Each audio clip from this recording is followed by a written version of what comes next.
IVM. If you're someone who struggles with keeping track of the balance in multiple accounts, I have an easy solution for you.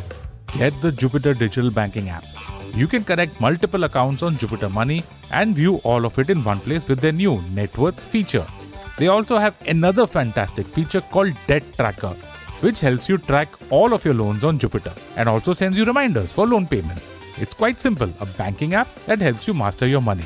Check jupiter.money to find out more or download the Jupiter app on your Android or iOS phone and get started.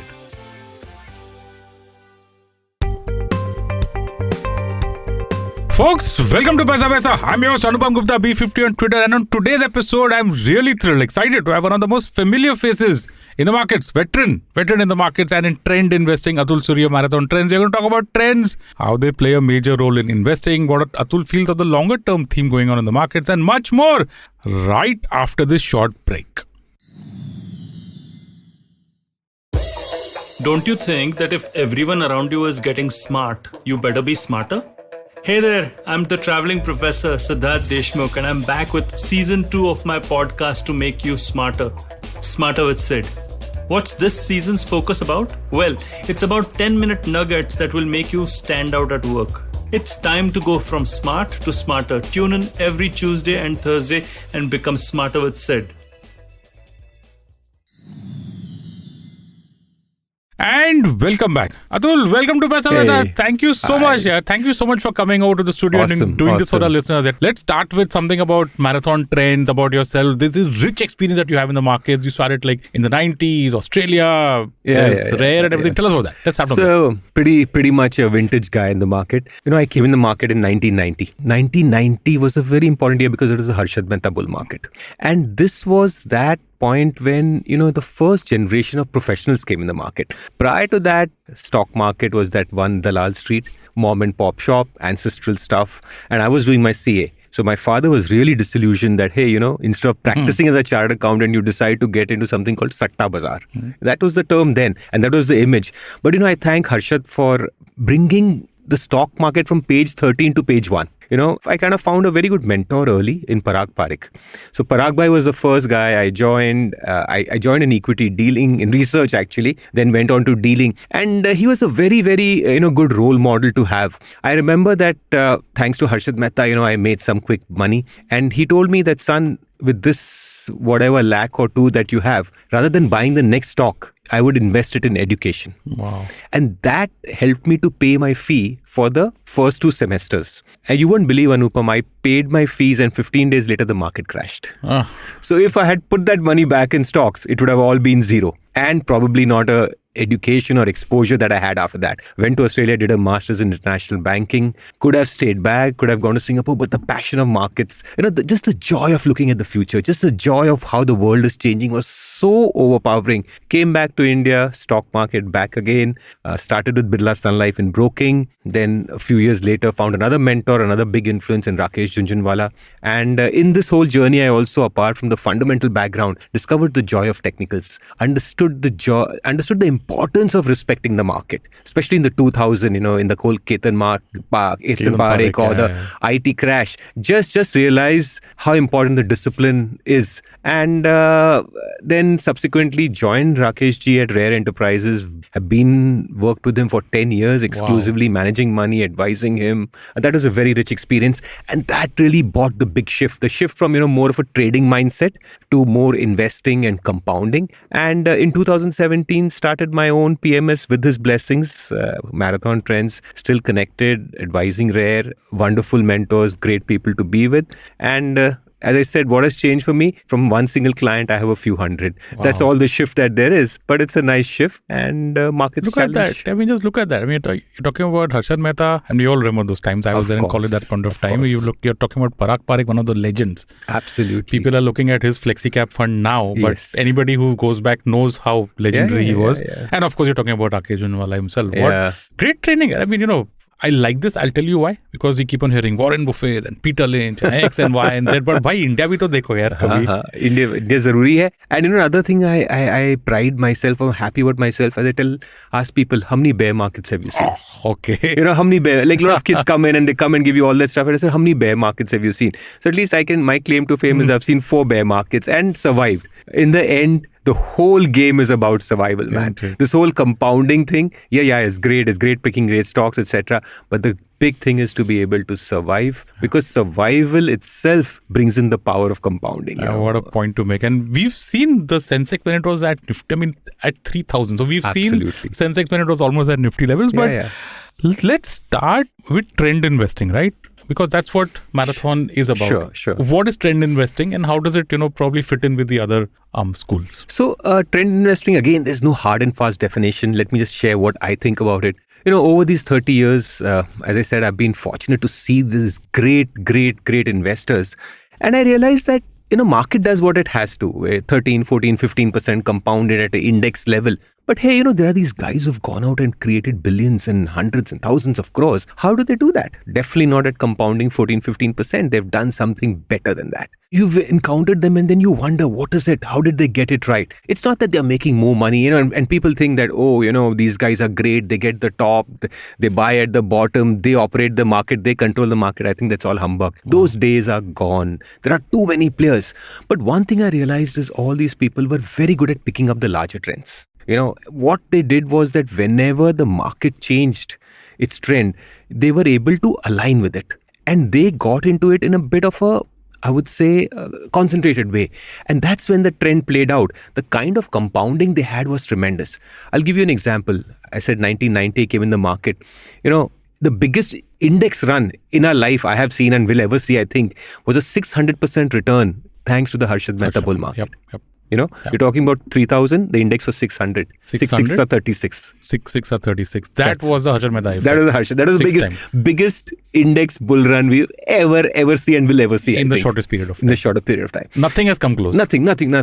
And the beauty is that, this was great. But if you had just bought a cement stock. What cement stocks did. Yeah. Same thing happened in 99-2000, IT bull market. Index doubled actually. But even if you went and picked up the most obvious stock that time was also Infosys. Infosys up a few %. Yeah. I'm not talking about Wipro and etc. But that are the kind of returns. 2003, 2008, big bull market. But infra stocks, or the real estate stocks. So I realized that, hey, these guys had the ability to align with the bigger move, the bigger trend, the bigger theme. And that is what I try to do, is ultimately catch the bigger theme and be able to align with that. Once I'm able to move my portfolio or investors' money between these themes, I feel that's where the alpha can be generated. So that's how I view trend investing, as nothing but being aligned with the theme. And the beauty is that the theme changes every bull market. No theme is consistent. So let's talk about the process here, Atul, because I'm sure that even you would know that this is not easy. Yeah. Right? Because cement in the 90s, tech in the 2000s, and real estate in 2003 to 2008, or I guess banks probably post 2014. Absolutely. All of these. Being there at the right place at the right time is something that requires a process. You don't just flip a coin and definitely not. Let's talk about the process. So I am a person who combines two disciplines. In our market, people are fundamentals, investors, technical traders. So that's it. That's how people define them. They are two separate pockets. But I was fortunate. I started as a fundamental analyst. I took on technicals in Australia out of passion. And I kind of combine both of them. And I think they're very, very important. Because first and foremost is that I look for trending earnings. Trending earnings is that I have learned over time that yes, it's ultimately earnings that drive stock prices. A lot of stock prices move without earnings, but it always ends badly. So if you're managing money for others, remember you're a custodian of others' wealth, you don't want to be in those places. So the first and foremost, the driver, the engine of markets is actually earnings. So what I look for is trending earnings, which is the fundamental side, but it has to be appreciated by the market. And that is what I call trending prices. So it's a combination of trending earnings and trending prices. And that is where the whole interplay of the word trend investing comes in. So what I really do is I try to look for companies that are, sort of seeing longer term growth trends in earnings, plus an acceleration in the short term. I've noticed that it's like IT we're talking about. You'll notice that IT stocks may have done well in 99, 2000, but it's not that they were only doing well. They were actually, the earnings were accelerating very, very beautifully well before that. Later on, the market recognized it. And that is what got built into the price. And, we had that Y2K kind of situation at that stage. Yeah. That was a buzzword. And then we went into eyeballs and, et cetera, many things. That is the market recognition. So really, you have to have a mix of both. You have to have a mix of both. It was like, let's say, the real estate boom. It was all, yes, real estate stocks were great, etc. But then the whole land bank theme happened. Yeah. And that's when the cocktail mix was happening. The kind of rally that you saw in those kind of stocks, of course, we don't like to talk about Unitech right now. Oh, but how many 20 circuits or something on the upside? Absolutely. Jacob, one of the biggest wealth creators in the world. I remember I was reading an international magazine and they were listing out which is the biggest wealth creating stock in the world. And voila, up there was Jacob. Indian stock. Yeah, and we'd not even heard of it. If you're talking real estate, you would have had the bigger names at that point of time. So this is really the need to respect markets also. So I kind of understand that. And what I do is I have a combined strategy of trending earnings and trending prices. And the most important thing, the most difficult thing, and which is very obvious, is a very cliched line: cut your losses, ride your winners. Everyone knows about it, but I think it's very, very difficult to do. Cut your losses is very important because, in this market, when trends play out, when trends end, most people are unable to exit. Yeah. The problem is that is the most difficult time. It's your ability to cut and then move on to the next trend. The market, I told you about the cement bull market, right, in 90. In the next bull market, which was a 2000 bull market, IT did well, but cement underperformed. In the next bull market, infra did well, but IT didn't do well. In the next bull market, banks did well, but infra didn't do well. Yeah. And now if you see the next bull market post that, you'll find that banks, however popular they are relatively underperforming. Yeah. So the people get lumped with leaders of the last bull market, but the market's moved on. A new trend has started. And that ability to churn and move on from trend A to trend B is what trend investing is all about. So let's get a little bit deeper into stocks, Atul. Two of them that I know that you like, there's Titan and there's Deepak Nitrite. Yeah. Played beautifully. Yeah. The trend investing theme. Let's just talk about that for a while. So let me take you to another stock. Sure. Titan I wouldn't like to because it's of course Rakesh Ji's glory. Yeah. Leave it to him. Fair point. He discovered it. But I think for me, in that phase also is a stock called Eicher Motors. Of course. I remember that stock was something that for me, that was the first big reinforcement of my belief, a demonstration of what I did. And that's what happened, I remember the Royal Enfield motorbike, waiting 3 months, 6 months, 9 months, whatever that there was, prices were going up. And Eicher for whatever, the interesting part was most people wouldn't wonder, what Eicher, they didn't know they were Volvo buses, ye two-wheeler, doodh wale ka motorcycle, there were a lot of myths around that whole bullet bike and all that. This you're talking about the early phases, right? And there was a lot of mental this thing. But hey, the earnings were doing something else. And the price was doing something else. And you got a sense that here was a trend. Every quarter on quarter, I remember, Anup, it would beat expectations. And the price would just move on. Those markets were not spectacular, but this stock went on its own pace, at its own run. So what we saw was a case of trending earnings in spite of all the perceptions that people had, which were negative. Yeah. However, it was later that people realized, you had a new young kid. He had changed the bike. It was, technologically very different from what, ancestrally what people remember a bullet bike. Yeah. And then it became a status symbol. Yeah. And that's when the waiting started. But the beauty is that whole thing was reflected in price. Quarter on quarter beat. And the prices just trended. So when markets used to correct, Eicher used to hardly correct. And the moment the market stabilized, it would go on to make new highs. So for me, Eicher was like a 6-bagger or 7-bagger or something. And remember, those years were not very spectacular in terms of indexes and things like that. They were pretty much, middling kind of years. So for me, the first experience of this was actually Eicher Motors. The second was Deepak Nitrite, or actually the whole specialty chemical theme. In fact, more than Deepak, I think I made more money in SRF.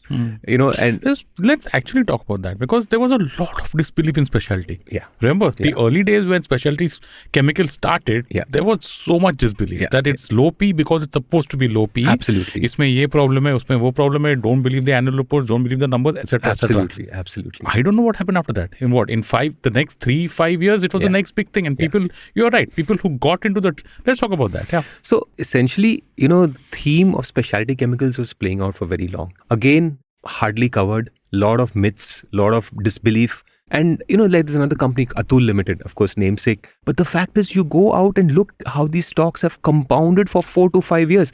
In fact, the biggest wealth creators pre-COVID, post-COVID has actually been specialty chemicals, because you had pockets, you had some stocks that the banks did well, in a pre-COVID kind of phase. Post-COVID, they really didn't do much. But you find that these stocks actually have continued to perform post that. So these were, again, as I said, the sector should be under-researched. Hardly any analysts covered these. They were all small cap kind of plays. So nobody wanted to even touch them. They were pariah stocks, non-institutional stocks, under-owned. It was hardly a part of anyone's portfolio. Hardly did anyone have even 1% exposure to specialty chemicals, and little understood. Because honestly, it's like a very complex industry, all these chemicals, names, etc. So here you had an under-owned, under-loved, under-researched things. But hey, it was giving out very good numbers. There was disbelief. And it took very many years to sort of, accept it. For me, the moment of reckoning came was when the COVID fall happened. So one thing I look for, Anupam, is that when markets correct, I like to look at stocks that fall less. Stocks that fall less in falling markets are leaders of the next bull market. They're telling you something. The price movement is telling you something. Absolutely. Wow, okay. And when COVID happened or hit, I realized that as a bunch, I was looking at specialty chemicals before that. I mean, I had like fair weightage to them, but I went hugely overweight at COVID or around, whatever I exited in financials. I think that I moved towards specialty chemicals. And that was something which I found earnings were intact. Pre-COVID, post-COVID, the prices were falling less than the broader market, which is again for me a very good signal point of view. And they were the early stocks to break out to lifetime highs. So that's what specialty chemicals is about. So, okay, Atul, before we go into the break, let's talk about the tricky part. Sure. And you touched upon that when you were talking about trends. That's getting off the bus. Absolutely. Knowing when that change is happening and being positioned then also. Because like you said, if you were in cement in the 90s and if you didn't get off the bus at that time, your portfolio would have paid the price. Same for IT, same for... And you said it yourself, because these leaders ultimately become laggards. Yeah. And if you still have that conviction and if the earnings is still giving you some kind of signal... Absolutely. How do you get off the bus here? So here, Anupam, the problem is not knowing. The problem is doing. It's the emotion comes in. I find that the whole quantitative work or technical work I do, the beauty about that is that there's no subjectivity. Let's take a simple thing. We all know what a 200-day DMA is, right? Let's assuming I make a principle that if the stock breaks below the 200 DMA, I sell. Okay, not that I do it, but I'm just giving an example. The answer is definite. It's binary. Either the stock is above, which I am holding. If it goes below, I know it's gone below. It's a binary, it's a sell. So the first and foremost is clarity of thought. This process gives you immense clarity of thought. What should be my position today, I know. It's not if, but, aadha position kar lo, quarter, average down, doubled up, all those kind of things. It doesn't have any subjectivity, it's clarity. And you need clarity, especially while selling. Because at that stage, your mind, as it is going through a lot of angst, through a lot of pain, doubt, self-doubt. And you always want your stocks that you're holding to continue. You hate selling them. And more importantly, if you have to ever book a loss. So what happens is that I find that the challenge is not intellectual, the challenge is emotional. And that ability to sell is something which I have learned through the hard way.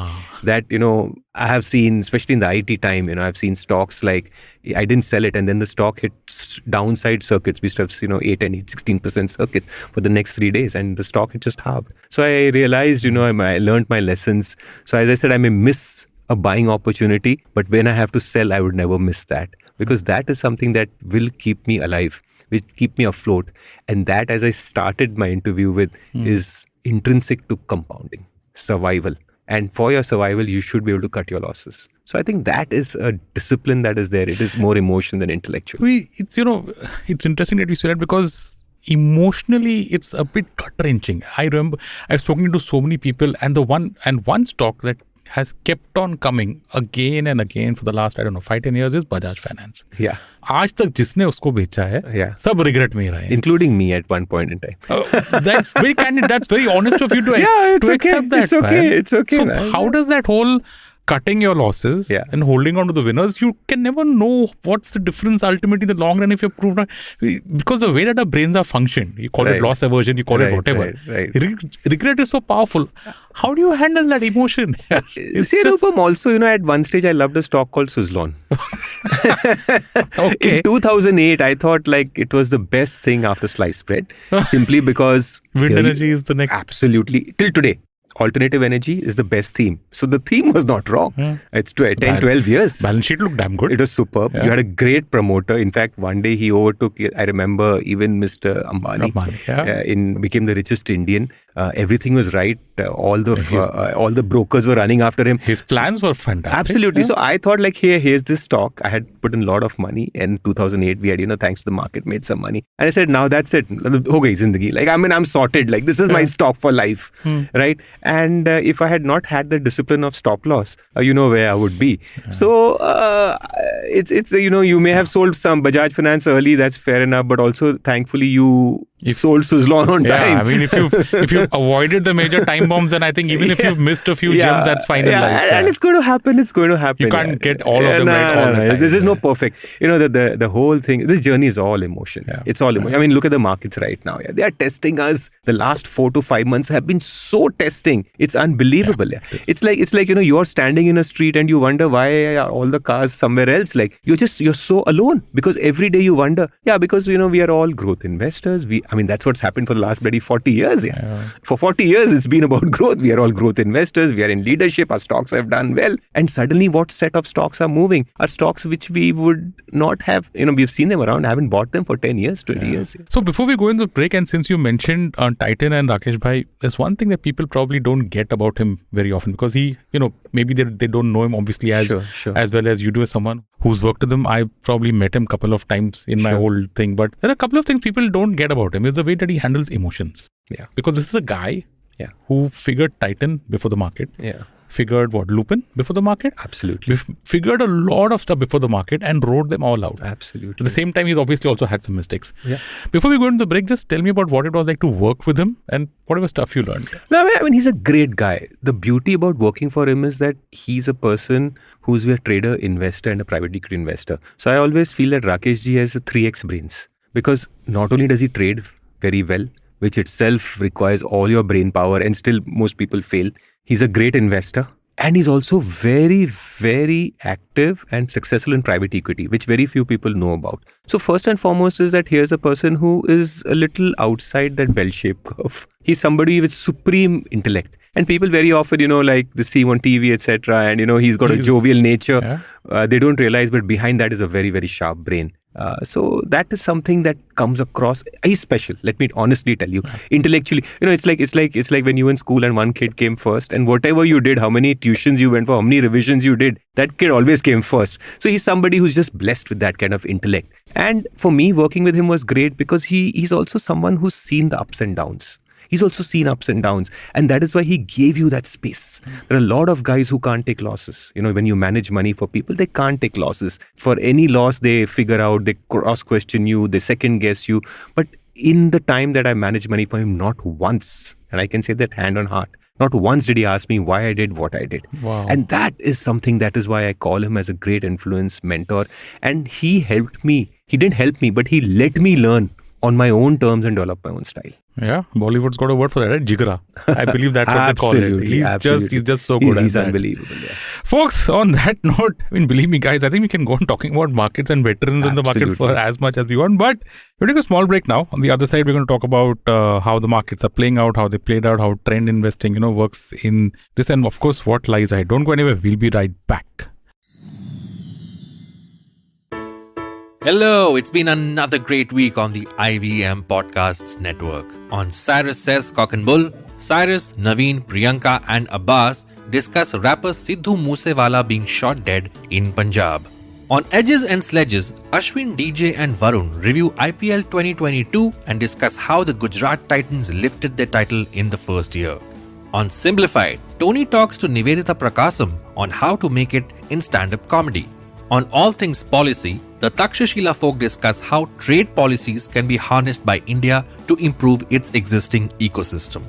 And on the Life Manifesto, Zarina shares the benefits of being spontaneous. We've got some exciting news for you. IVM Podcasts has just launched its merch and our first line is out now. Head to the IVM Podcasts website and click on the shop tab to check out our first collection of t-shirts. Do follow us on social media. We are IVM Podcasts on Twitter, Facebook, Instagram, and LinkedIn. And remember, if you're enjoying this show or any of our other shows for that matter, please do tell a friend. Also, don't forget to rate us on any platform you're listening on. And you can also check us out on YouTube. We're also doing a small listener survey to better understand how you respond to our shows and advertising on the network. We would really appreciate it if you could spare a few minutes to fill it out. It helps us build better shows for you. And finally, we would like to thank our sponsors this week: SBI Life Insurance, Jupiter, a digital banking app, Cap Gemini, get the future you want, Intel V Pro, built for business, and Intel, future banao wonderful with Intel powered laptops. Atul, let's talk about at the index level. Okay, because I know that, I've seen your YouTube videos and you've got this very clear and very simple way of understanding the phases of what happens after you've had a major crash. Correct. Whether it is post-IT, whether it is post-Lehman. Right. Let's talk about that at a phase level, how trend investing plays out. So again, through experience, I've learned, Anupam, that there are 3 stages to a bull market. And more so these play out after a crash. Crash is always a reset moment. So when we went back, and we did this work internally, I would say about 6 months ago, the markets were running away 18,000 and people asking, now what? First and foremost was, we were very clear that this would not replicate itself in the year ahead. Year end, people like to see what's the year ahead, so by November, we were doing this work. And first, it was very clear to us that this thing cannot go on. Yes, it can get extended, but not to extrapolate and think that, oh, this is going to be returns for next year. First and foremost, let's not missell to clients, first and foremost. Second is that we decided to go back in time and see what happens when markets crash. So 2000 was one such time, you had the whole IT crash, 40% or so the index came, but I think a lot of IT stocks fell 90%. And I think it from 2000 till 2003 mid, it was almost about 2.5 years. The market did nothing. It was painful, very, very painful. And in 2003, suddenly the market just took off, right? And the market just I think went 120% from mid 2003 to mid 2004. And people were caught napping. It was the sweetest phase of the market. Then the market, we had a fall in 2004. There was a political change. I think it was UPA 1 that came in and the market cracked down. We had circuit cases. And then it took all of 2004 to recover. It took it almost another year or so of no returns. And then it is only after 2005 or so that we really saw the secular bull market to 2008. Hardly 3 years. Yeah. So when we talk of the market, we say 2003 to 2008 bull market. It was one continuous. Correct. Wow. But interesting, there were 3 legs to it. The first leg, which happened from 2003 to 2004 mid, which was about a 120% return, plus or minus some percentage, it's nothing but like a spring that's compressed. When the markets fall, excesses get done on the downside, and it's a spring that compresses. And that spring gets released, it is very fast and sharp. Very fast and sharp. Most people are caught napping. They have owning the leaders of the last bull market, and the most oversold stocks actually bounce back very sharply. So this is something which we again saw post-COVID, that the market took everyone by surprise. We went up, I think, 140% or so, and 16, 18 months or there. So, but the stocks that led were actually not the leaders of the previous bull market. A new set of beaten down stocks or small caps. Nobody wanted to touch small caps from 2018. Small cap funds were down 60-70%. But that is what led the bull market. So the first phase we realized in 2003 to 2004 was the spring action, what I term as the oversold rally. The same thing happened in 2008. We had the financial market crisis, Lehman crisis. 2009 was a spectacular year. I think 160% or so returns. Same spring action, compressed spring, just whoop, takes off and everyone's caught napping. It's almost vertical. But then what happened was post 2009, the market went into almost a 3-year kind of consolidation and we had 0 index returns for 3 years.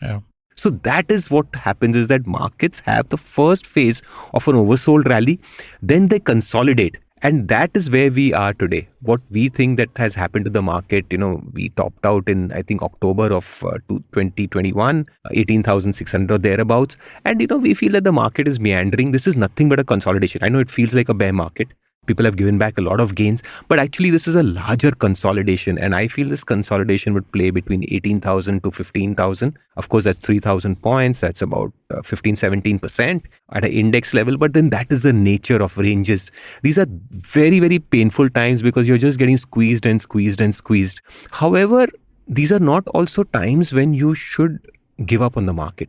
People will get frustrated and give up because here are sown the seeds of the third phase.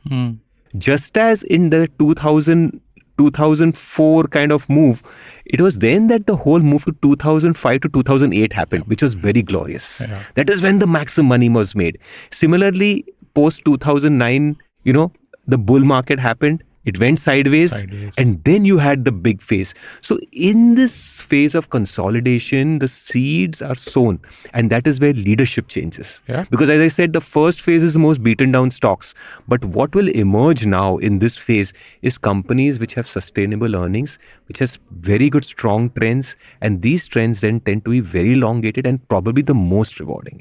Yeah. So before we go into that final part about stuff that you like, I just want to talk a little bit more in depth about what's happened, post, let's say, COVID, because we were at 12,000 Nifty from 12,000 pre-COVID, I'm saying. Okay. By the end of 2019, early 2020, we were at about 12,000, 12.5 on the Nifty. We had a nice sharp 40% dip. We went all the way to about 7.5 and all.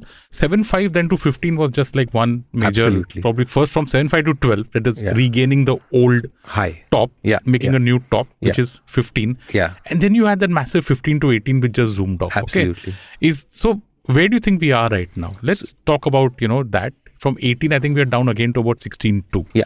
So, as I said, the typical play out was like that spring, and that took us to 18. Then the markets go into consolidation. Now, honestly, Anupam, it's very difficult for me to tell you what the time zone is going to be. It's going to be 6 months, 9 months. It could be anything. But what it happens, it has all the traits of that squeeze. It is very painful. It is very excruciating. Energy sapping, as I would say. People are like absolutely, and I see it. I talk to investors and things like that. But also, what I do is I leave an eye out and see that where is the new leadership emerging. Because even in this sideways market, there will be sectors and themes that will continue making new highs, and that is what I would really like to look at and bet at, because they will be in the unloved, under-researched and under-owned sectors. It's going to play out again, huh? Let's just get into that and wind up the episode. What do you think is looking good? This is going to change. It's not really something that has, let's take defense sector. Okay. When I tell people defense, they say crap. Any government, first of all, PSUs are the most hated place. Yeah. Nobody wants to own a PSU. They said, this, etc., etc., etc. I'm not saying it's going to be the next big theme, but hey, it's interesting. I'm not that I'm invested in them, but I'm looking at it. It's very interesting. I feel some of the infra stocks are doing very, very well. They're coming out with very good numbers. And even in this market where we're experiencing pain across the board, some of them are pushing to lifetime highs. So again, it's an underloved, underowned sector. Most overowned in 2008. Then it was all dumped, thumped, exited, never to touch again. Chore companies, whatever we termed it. But there are some interesting stuff happening. Again, I'm not saying that these are going to be leaders. Who knows? But these are themes that, I am looking at. It's interesting. Let us see if follow-ups happen. So I feel that, PSUs, that's another very interesting theme. Of course, these defense companies are a subset of that. But I feel that there are some themes that are playing out. I am not very, very gung-ho on... I think the biggest question right now is inflation. If you permit me to talk on that. Please go. Because, the whole world thinks that it's inflation, etc., and US bond yields, which is really what the central point is. But I'm one of those little contrarian in my thought process. I personally think that, yes, what had happened was that you have a secular downtrend of 40 years in US bonds, which were 12, 13, 14%, I think, and then came down. However, when COVID struck, the Fed went very, very aggressive. And, in this whole downward channel, the lower channel broke off. The bottom of that market came off. It went to 0.5, 0.52 or something like that. Massive bond rally.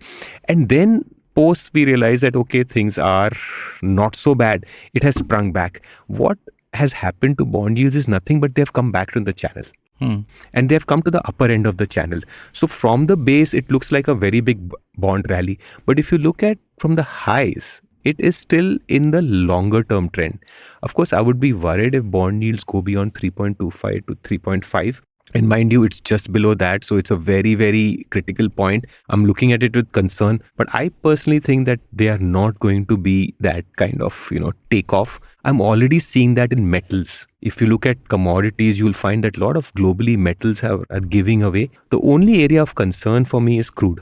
Because thanks to Russia, it wouldn't have been such a problem, but thanks to this whole Ukraine issue, that crude continues to hold very strong. OPEC also is really having a party, so they are not really helping, or they wouldn't like crude to cool off. But if you ask me, the thing that I'm looking off this whole inflation thing is that I personally think that the day crude cracks, and for me 100 is a very good level to look at, I feel that this whole inflation talk will be out of the window and the market will again, move away from that kind of thing where you are saying that you want to go into only value stocks and growth is crap. Of course, I could be biased because I'm a growth investor and I'm going through a lot of pain right now. But I personally look at it with great interest. I'm looking, I believe that post-June, we've been talking about inflation. It's going to be till June, but post-June, people are going to look back at growth because they're going to be surprised that actually growth is going to be the issue and inflation may not be such a big issue. That doesn't sound too good. When you're saying growth is going to be the issue growth is going to be an issue because then you will have to again go back and this whole tightening, 50 bips and 450 bips and 75 bips, etc. are going to be arguments which are going to be out of the window. And then suddenly, I think by the end of the year, people are going to talk about rate cuts again. Wow. So, this is absolutely out of the box. Nobody would agree with me. But from what I read or what I am seeing on the charts, that inflation is going to be an issue. First half of the year, second half of the year, it's going to be about growth. Yeah, so we've had 6 months off in the market. Absolutely. From October till now, kuch nahi hua hai. People are still, at the margin, they're still, believers. Flows are coming in. SIPs are going on. Sure. It's not like that 2003 feeling. You know what the 2003 feeling was? Absolutely. Disillusionment. Absolute disillusionment with equities. It's not happened so far as yet. Do you think the next 6 months, okay, that could happen? Again, the market will go nowhere. People will probably lose their faith or some stuff like that. And that's, that might be actually a good point for people to look at equities. Or do you think that, anything else here? I can already see it. I have a lot of friends who got into the market and who were telling me, in fact, just one of them, he said, see, I put so much. I have these 12 stocks. 11 are negative. There's just one of them that's doing well. And that's taking care of all 11. It's one of our Adani stock. Okay. So, obviously he got in pretty early and that's made a lot of money. But in a portfolio where one stock is holding out the other 11 is not a very pretty picture. So I asked him, why don't you add, these stocks? Other 11 thoda average kar lo, ye kar lo. Pagal hai kya? There's no thought about it. So these are signs. And you're seeing that in the US also, I was reading some of Morgan Stanley report that, all people who came into this whole meme stocks and, the Robinhood kind of things, that they're already out of money, through some statistical analysis, even Bitcoin for that matter, a lot of people are underwater. Probably it's 40%. That's the number I heard. So what will happen is that these things are happening and but I feel that the whole SIP thing is a little different. It's more, I think till your fixed deposit rates don't shoot up, because as investors in India, financial investors, there are no alternative. See, real estate has not given you returns. There is a big transaction hassle. The transaction size is too big. It's not for an average Indian middle class or even for a rich Indian to be buying and selling real estate. You don't transact crores of rupees so often. I think as far as your fixed income goes, again, nothing much has been happening. And with the interest rates looking where they are, I think the returns there are not impressive at all. Fixed deposits is the most favorite, most loved kind of play. But post-tax, of course, the rates are slightly higher, but, people are enjoying the equity thing. They have made good money. So I feel that the bigger story is the whole SIP cult, because I think that is more sustainable. That will kind of hold out. A lot of the retail, what we call the Robinhood plays, I feel that they are already not looking at the screen. They're back to work. A lot of people's dream of sitting at home or sitting in Goa on the beach and trading. Ho gaya. Yeah. You still think that this could be that the market itself is taking a year off and chilling out somewhere, right? I mean, absolutely. If you look at 2004, like you said, this could be a year, but absolutely. Longer term, you think the broad trend is still there? I think so. You're a believer in that? I personally think so. And I feel that, if you ask me to go back in history and look at time and what sort of sectors and themes, obviously they don't play out the same, but it would be more like 2004 or so, where it would take some time and then it would take off and then we would, because I think that it will be more, revival led, because again, I spoke about infra stocks, I spoke about such themes. These are really when you really have an economic revival. And I think if we revive our economy, it will going to set up new set of leaderships. Yeah. And those tend to be more sustainable, because it's not about driven thanks to just infuse with liquidity and things like that. If the fundamentals play out, earnings play out, managements play out, I think a lot has happened in corporate India. I think we've really evolved as a country, and fingers crossed, taking pain in the short run for sure. But I guess that's what market's all about. On that very optimistic note, that is a wrap on this episode of Paisa Vaisa. My guest, Atul Suri, CEO, Marathon Trends. Atul, thank you. Thanks, so much for dropping by to the studio. Hope to have you again out there. Thank you so much. Thanks guys for having me. Thank you. And listeners, thank you for listening to this episode of Paisa Vaisa. If you like this podcast, don't forget to check out other interesting podcasts on the IVM network. You can listen to us on the IVM Podcast app or ivmpodcast.com. You can also follow us on our social media. We are IVM Podcast on Twitter and Instagram. And if you want to reach out to me, I'm your host, Anupam Gupta, B50 on Twitter. And folks, thank you so much for listening to Paisa Vaisa.